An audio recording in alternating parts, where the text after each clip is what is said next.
公众号 DT 财经发文称，不幸福的通勤对打工人来说就像是渡劫，好不容易从床上挣扎爬起，一想到接下来还要花20分钟走到地铁站，在人头攒动的车厢里挤得像沙丁鱼罐头，度过漫长的几十分钟甚至1个多小时，对工作的倦怠又多几分。如果运气不好没有抢到座位，只能在肩肘之间忍耐陌生人的气味和温度，掏出手机被周围人一眼看穿隐私，连冲浪聊天的心情都没有。有人已经享受到居家办公常态化的快乐，有人还在早晚高峰的地铁里忍受疲惫。这一次想用数据来聊聊通勤，从通勤时长、通勤距离、候车耗时、步行距离和换乘情况等方面来分析，看看除了北上广深，还有哪些城市的通勤最不友好。欢迎对号入座。不久前，中国城市设计规划研究院发布了2022年度全国主要城市通勤监测报告。我们从通勤时长、通勤距离、通勤速度等方面对各主要城市的通勤特点进行整理。报告显示，2021年中国主要城市中，超1000万人正承受60分钟以上极端通勤，其中北京是全国极端通勤人口最多的城市，60分钟以上通勤比重占全市的30%，其次是上海，极端通勤占比达到18%。广州和深圳极端通勤问题相对较小，60分钟以上通勤分别占15%和12%。北京和上海通勤压力大在大家的意料之中。值得注意的是，重庆、天津、青岛等城市的打工人面临的通勤时长压力甚至超过了广州和深圳。如果和2020年进行对比，会发现大部分城市的60分钟以上通勤比重都有所增加，极端通勤的情况更加严重了。北上广深中，北京极端通勤比重增加了3个百分点，原本就严重的极端通勤问题进一步恶化。接下来是广州，增加了2个百分点，上海增加了1个。深圳2021年极端通勤比重与2020年持平。非一线城市中，天津、青岛、沈阳、成都和西安的60分钟以上通勤比重较2020年都有所提升。重庆、武汉、南京、深圳、杭州、郑州等城市则与2020年持平。光看极端通勤占比不足以看出一座城市通勤的具体情况，我们结合平均通勤时间和通勤距离来做进一步分析。2022年度中国主要城市通勤监测报告显示，极端通勤问题最严重的北京，平均通勤时耗和单程通勤距离也最长，单程平均通勤时耗为48分钟，平均通勤距离达到11.3千米。在通勤时长上，紧随其后的是上海和重庆，单程通勤耗时达到40分钟，广州、成都、天津和青岛为39分钟。在通勤距离方面，仅次于北京的是上海、重庆和成都，单程平均通勤距离为9.5千米，其次是广州9.1千米。深圳作为一线城市的一员，通勤距离和时长已经算得上友好，上一次班的平均距离为8千米，大约需要36分钟。如果将通勤距离除以通勤耗时，我们发现，在被统计的14个主要城市中，单程平均通勤速度最快的城市是郑州，其次是西安、成都、南京、上海和重庆。北京的通勤速度并不慢，达到了14.1千米小时，相较上海14.3千米小时的通勤速度较慢，但快过广州14千米小时和深圳13.3千米小时。北京的通勤时间和距离最长，有一个重要原因是职住分离问题太严重。职住分离度高，简单来说就是办公地和居住地之间的距离太遥远，去一趟公司要跨越大半个城市，导致上班族把大量时间花在通勤上。一项去年11月的数据显示，环京地区通勤人员已达到92万人，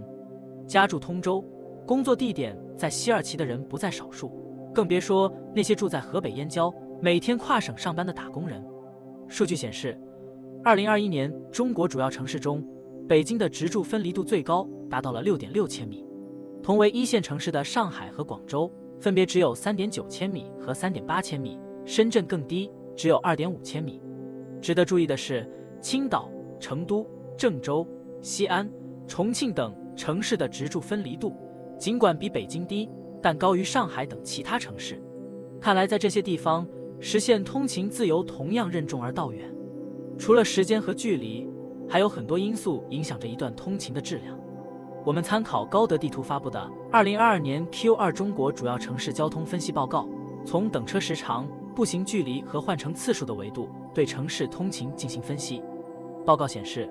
北上广深4个城市中，上海的地面公交高峰期平均候车时长为13.1分钟，广州为10.6分钟，北京和深圳分别为9.5分钟和8.8分钟。大城市四通八达的地下交通，一定程度上缓解了地面公交的流量，但其他城市的打工人或许没有这么多选择。在被研究的19个城市中，地面公交平均等车时间最长的城市多为2、3线城市，比如绍兴、昆明、天津和长沙，平均等车时间都超过了15分钟。当大城市的早晚高峰让人望而生畏，2、3线城市也面临着等车时间长的问题。在讨论通勤时长时，步行距离往往容易被人们忽视。但根据猎聘大数据研究院2021职场人居住与通勤调查报告，在职场人租房糟心事中，超过1/3受访者最想吐槽的是住所离地铁站太远，得步行20分钟以上才能到地铁，超过了选择房间太小、环境嘈杂、室友太多、房东恶劣等一系列槽点的比例。合适的通勤步行距离会提升通勤幸福感，可事实并不乐观。根据2022年 Q2 中国主要城市交通分析报告，全国主要城市公共交通步行距离都超过了800米，天津、上海、北京、重庆等城市甚至超过了1000米。从家到公司半小时，只需要坐3站地铁，其他时间都在走路。从家到地铁站，再从地铁站到公司，每天都走得很累，通勤幸福真的谈不上。在上海打工的小赵说，直线距离500米，绕来绕去要走上半个小时，难怪有网友表示被工作累死之前，可能会先累死在上下班的路上。最后，与步行距离同样重要的还有通勤时的换乘次数。坐在直达的车上，通勤族起码还有一整块时间可以放空、休息、玩手机。一旦需要换乘，就是考验腿速的时刻，不仅要和其他通勤大军共同挤进另一班车，还要认真盯着站点，以防坐过站、坐错车。更别说好不容易站到了座位，马上又要让出来的痛苦。根据2022年 Q2 中国主要城市交通分析报告，哈尔滨在通勤换乘次数上表现最好，高达69%的被调查者表示可以乘坐直达公共交通上班。在上海、北京、广州的朋友中，有超过1/5的人表示，通勤时要换乘2次及以上的公共交通。尽管全国主要城市通勤平均换乘次数呈上升趋势，距离通勤自由最遥远的北京，2021年至2022年第2季度，公共交通直达占比从40%上升到了42%，朝着通勤幸福又迈进了一小步。通勤作为不可言说的痛，在每个工作日的早晨和傍晚，折磨着打工人的心智。许多研究都已经表明，通勤时间过长不仅会增加个体压力和患抑郁症的风险，睡眠时间还会因此减少28%至35%。此外，长时间的通勤时间还会使个体容易养成久坐的生活方式。一项对日本白领的身体监测发现，通勤时间超过90分钟的人更容易出现肥胖症状。谁也不想拿着身体的本钱换来无意义的奔波，但通勤困难对于城市的打工人来说，似乎又是一个不可避免的难题。对普通人来说，只能在有限的能力下，尽可能为自己提供更舒适的生活。在生活的意义和不时涌现的疲惫当中，寻找犒劳自己的方式，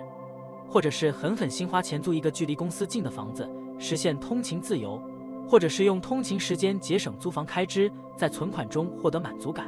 又或者是下班以后吃顿好的，尽量让自己开心一点就够了。